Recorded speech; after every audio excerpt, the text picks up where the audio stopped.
Fuera de orden, crónica de la desgracia nacional e internacional. Arqueología y paleontología política. Bienvenidos al programa número 291 de Fuera de Orden. Hoy es jueves 3 de septiembre del año 2020. Les saluda como todas las noches Daniel Lara Farías y les doy la bienvenida a esta nueva emisión. Gracias también a quienes se han suscrito a nuestra cuenta en Patreon para apoyar estos contenidos. Patreon.com/DeLaraF. Patreon.com/DeLaraF. Con tu apoyo me ayudas a seguir creando contenidos para todos. Hoy tenemos un programa muy especial. Les habíamos anunciado ayer que íbamos a conversar con el profesor Elijah Balián, que ya se encuentra con nosotros vía Zoom. Profesor Elijah Balián, gracias por estar con nosotros. Buenas noches. ¿Qué tal? ¿Cómo está? Daniel, bueno, saludo.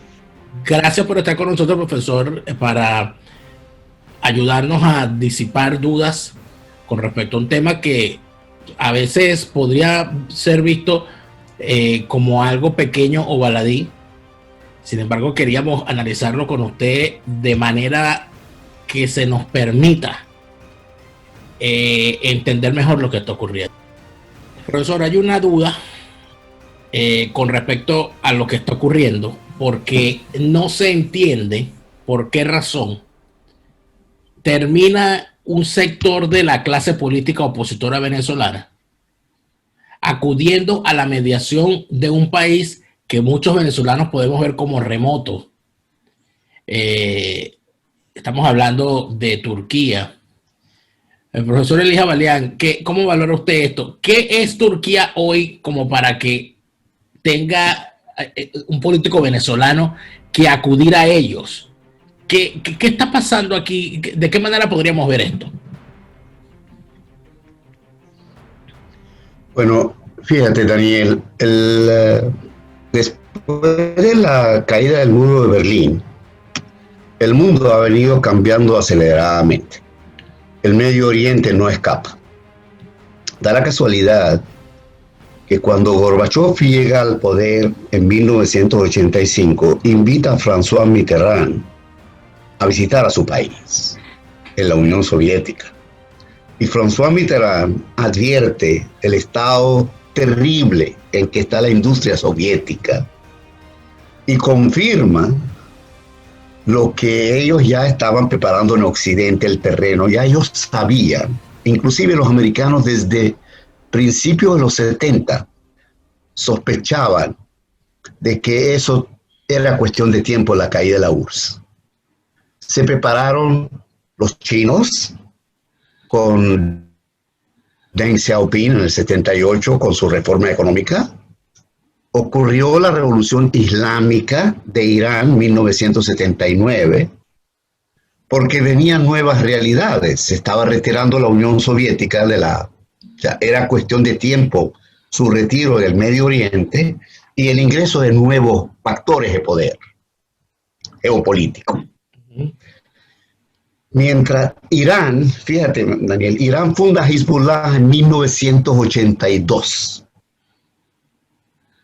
Hezbollah hoy es uno de los instrumentos más importantes que tiene Irán en el Medio Oriente frente a Israel y frente a los árabes y su proyecto geopolítico, hegemónico, etc. Sí. Los turcos, las élites turcas, habían advertido que si ellos no se incorporaban a las nuevas realidades del Medio Oriente, de la cual fueron imperio durante más de 4 siglos, ellos estarían fuera. Trataron de hacerlo. ¿Cómo? Proponiendo un nuevo programa político. Yo digo esto porque quiero dejarle al oyente, quiero dejar en tu programa, ¿de qué se trata? ¿Quiénes están en el poder en Ankara hoy? Eso es importante saberlo. Bueno, en 1990 95, un partido islamista gana las elecciones. Un golpe militar lo desplaza del poder. Y en los militares que venían siendo preparados bajo la ideología ataturquista, europeísta, bueno, no pudieron imponerse sobre esa tendencia islamista que estaba muy apresurada. ¿Por qué? Porque si no se incorporaban a la fiesta del Medio Oriente, la fiesta entre comillas, Turquía quedaba fuera. Entonces, ya para principios de este milenio es cuando una nueva versión de un partido islamista de centro derecha llega al poder. Y están acelerados en involucrarse geopolíticamente en el Medio Oriente. Cambian radicalmente su política. Dejan de ser europeístas para convertirse en otomanista. Recuerda que el Imperio Otomano imperó hasta 1920 prácticamente, cuando ya Turquía estaba, hasta 1918. Bueno, ese partido que está en el poder tiene un proyecto diferente al que tenía Ataturk. Ellos lo niegan, mentira. Ellos lo niegan porque Ataturk es una figura nacional, una figura importante en Turquía, y si tú niegas al fundador de la República, bueno, tienes problemas con el pueblo, porque lo tienes metido en su matriz epistémica. Pero, en definitiva, quien está en el poder hoy, me perdona Erdogan si yo lo llamo idiota, porque Turquía tiene un presidente idiota, pero no élites idiotas, Daniel. Las élites de Turquía están despiertas y en proceso de actualización rápida. Están involucrados en el Medio Oriente en todas partes. Están en Gaza, están en el norte de Siria, están en el norte de Irak, están en Sudán, están en el Cuerno Africano, en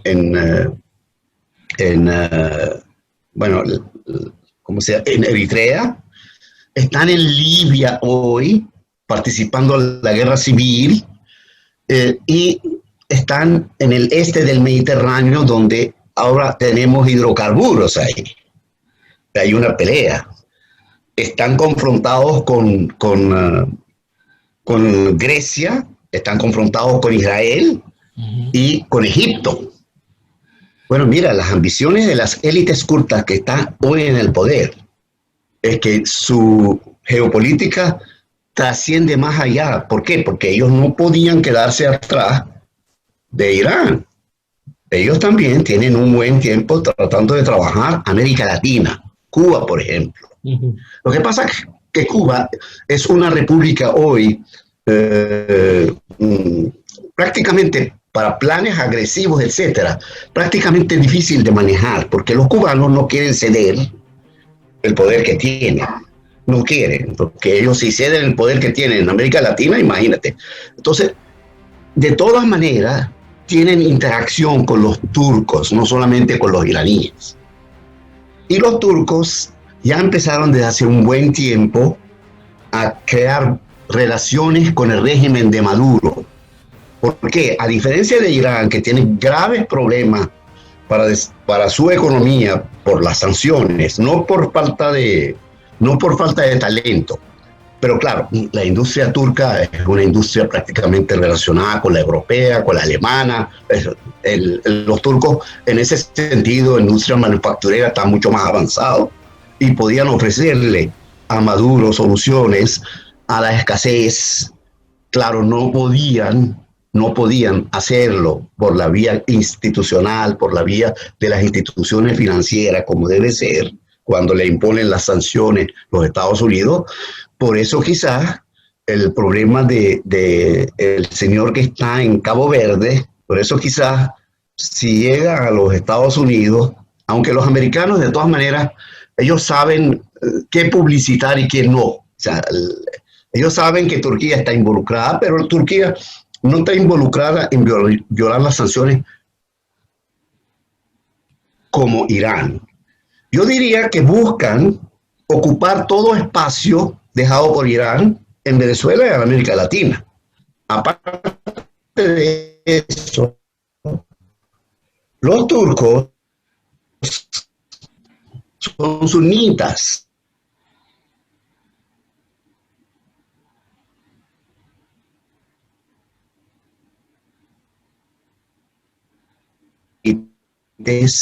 Pretenden liderizar al mundo islámico, incluyendo el árabe. En eso se confrontan con Arabia Saudita, se confrontan con Egipto, y de hecho hasta el propio Erdogan trata con el problema del periodista Khashoggi, el periodista saudita, que fue asesinado en Estambul. Bueno, en eso trató de aprovechar al máximo para tratar de liquidar políticamente a Mohammed bin Salman. Él no iba contra el rey. El rey está prácticamente, está al margen. El rey es un hombre anciano, no está en condiciones de manejar, pero su hijo, que está en sus 30, y en lo que llaman en inglés early 30, entonces ese trató de acabar con él, y de hecho de alguna manera lo afectaron. O sea, el príncipe bin Salman está afectado. Entonces tenemos un gobierno islamista, sunita, que tiene alianza y tiene alianzas polémicas, contradictorias con Irán y con Rusia. No olvidemos que los tres son enemigos históricos. Turquía, Rusia e Irán nunca fueron amigos, porque los tres fueron imperios y cada quien defiende lo suyo. Bueno, Turquía hoy, ese gobierno, ese régimen, esas élites son las que están en el poder y están tratando de penetrar en su geopolítica, no solamente en su área adyacente, sino más allá, en ultramar, pues, incluyendo Venezuela. Ahora, por eso pero un ciudadano, además no tiene problema con Estados Unidos. Claro, un ciudadano promedio venezolano, profesor Javalian, un ciudadano venezolano que se informa como puede en las redes o en algunos medios, podría pensar de la siguiente manera. Bueno, si mis políticos son demócratas y mis políticos buscaron el apoyo turco, quiere decir que en Turquía hay una democracia, hay unos políticos que quieren ayudar a la oposición. ¿Es una forma correcta de ver el asunto? Bueno, hay que ver primero, claro, el régimen de Turquía no es totalitario hoy, pero sí es de alguna manera, tiene tendencias totalitarias. Hay elecciones, podría decirse que es un régimen islámico, un gobierno islámico con un totalitario en construcción, o que avanza hacia el totalitarismo. Depende de cómo le vaya en su proyecto, tanto interna como externamente. Pero todavía el régimen de Turquía, claro, el régimen de Turquía, la élite islamista, logró, después de que llegó definitivamente a principios del siglo, llegó Erdogan al poder y luego se convirtió en presidente a partir del 2014. Mire, ellos lograron algo que había sido una tranca para su proyecto. Acabaron con la resistencia militar. De hecho, el golpe del 2016, del 15 de julio, en ese golpe las Fuerzas Armadas turcas perdieron el poder que habían tenido desde hacía un siglo bajo la formación de Atatürk. Dejaron de ser el factor decisorio en Turquía. Entonces, cuando tú no tienes fuerza armada que le pongan freno a un presidente, a un régimen, como ha ocurrido en nuestro país, nuestras armadas, en lugar de ponerle freno, lo que ha hecho es, bueno, formar parte del rey. Bueno, yo creo que las Fuerzas Armadas turcas hoy, a pesar de que todavía son relativamente institucionalistas y hay gente preparada, tecnócrata, etcétera, no tiene fuerza política. Hoy la élite islamista es la que tiene. Entonces, estamos hablando de un régimen donde no hay una fuerza que garantice el equilibrio de poderes. No hay. O sea, por eso que Erdogan se la pasa abusando Y fíjate que para confirmar y para reafirmar su tendencia anti-europeísta y anti-occidental, acaba de convertir a Hagia Sofía de nuevo en una mezquita, desafiando al mundo, desafiando a Occidente sobre todo. Y nuestros políticos van y buscan la mediación de alguien que desafía a Occidente. Bueno, imagínate. Entonces, es un régimen posiblemente, yo no me atrevo todavía a definirlo, es un régimen pseudo democrático. Eso es lo más benévolo que yo puedo ser con el régimen de Erdogan, pero con tendencias a totalitario. El de Irán es definitivamente totalitario.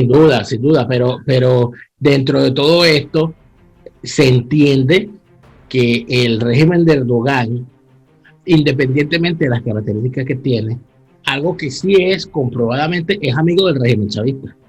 Así es, amigo de todos aquellos que pueden servirle para su proyecto hegemónico por ahora en el área donde está.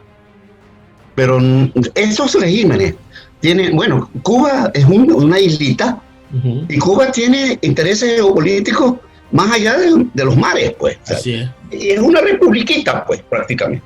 Bueno, ¿por qué no pensar que Turquía es una potencia económica?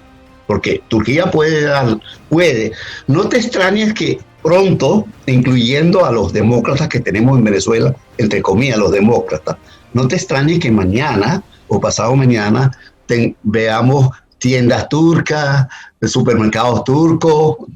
Y otra cosa que quiero advertir aquí, sin ánimo de plantear sentimientos